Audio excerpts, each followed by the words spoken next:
हमार नाम है जूली रवा देख रहल बानी न्यूज़ 18 बिहार झारखंड के चुनाव स्पेशल शो बिहार के मन में काबा। बिहार में विधानसभा चुनाव से पहले महागठबंधन के भीतर सीट शेयरिंग के लेके गजबे सिर फटवल चल रहल बा।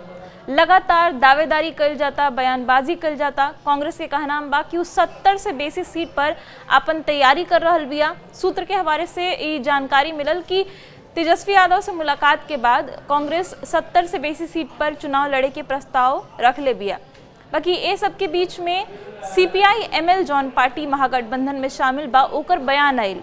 ओकर महासचिव दीपांकर भट्टाचार्य कहले कि हमनी के कम से कम 40 से 42 सीट पर चुनाव लड़े के तैयारी बा। एकरा साथ ही वो अपन सहयोगी कांग्रेस पर तंज कसक भी नजर अले।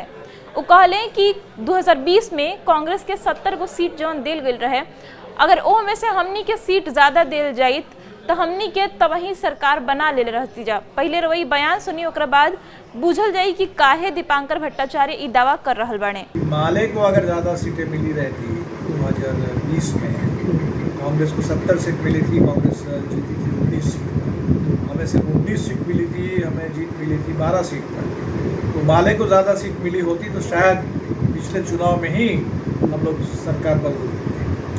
तो विधान लोकसभा चुनाव में भी धारणा और मजबूत हुई। हमें 3 सीट लोकसभा में लड़ने के लिए मिली और 2 सीट जीती। तो दीपांकर भट्टाचार्य के बयान के बाद से सियासत गर्मा गई बा।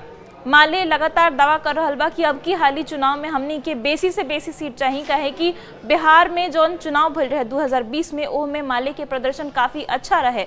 खासकर अगर कांग्रेस से मुकाबला कल जाओ तो माले के प्रदर्शन काफ़ी अच्छा रहे।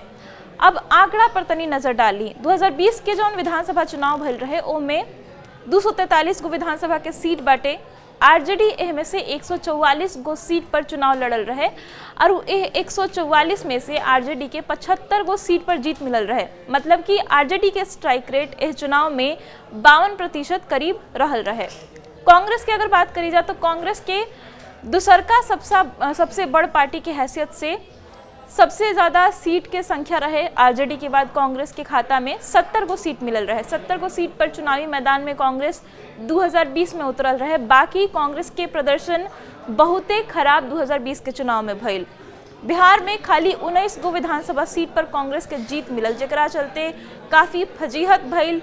तेजस्वी यादव नाराज रहन। जब चुनाव खत्म हो गल तो ड्राइविंग सीट के बाद लगातार रुआ सुनत होखम 2020 के चुनाव के बाद तेजस्वी यादव बार बार कहले कि जौन राज्य बाड़ी सन, राज्य के जब विधानसभा चुनाव होता तो ओजा क्षेत्रीय पार्टी के ड्राइविंग सीट पर रहे के चाहिए। अब की चुनाव जन होखे वाला रहे ओ में कहल जाता रहे कि तेजस्वी यादव 2020 से सीख ले के अब कांग्रेस के बेसी सीट ना दी है। बाकी चुनाव होके से पहले ही कांग्रेस इतना ना एक्टिव हो गल बिया कि अपना आपके ड्राइविंग सीट पर बता रहल बिया, अपना आपके ए टीम बता रहल बिया, बड़का भाई बता रहल बिया। बाकी आंकड़ा की अगर बात करी जाए तो 2020 के चुनाव में कांग्रेस के 70 में से खाली 19 गो सीट पर जीत मिलल रहे, जौन की बहुते खराब प्रदर्शन मानल गई।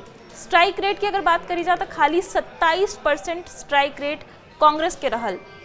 अब बात कर जाओ लेफ्ट के पार्टी सबके। 3 गो लेफ्ट के पार्टी बाटे बिहार में जौन महागठबंधन में शामिल बा और ये तीनों वाम दल मिला के कुल 29 गो सीट पर 2020 विधानसभा चुनाव में लड़ल रहे। ये 29 में से 16 गो सीट पर तीनों वाम दल के जीत भइल रहे। स्ट्राइक रेट की अगर बात करी जाए तो आरजेडी और कांग्रेस दोनों से बेसी स्ट्राइक रेट रहे वाम दल के। 55% स्ट्राइक रेट तीनों वाम दल के मिला के रहे।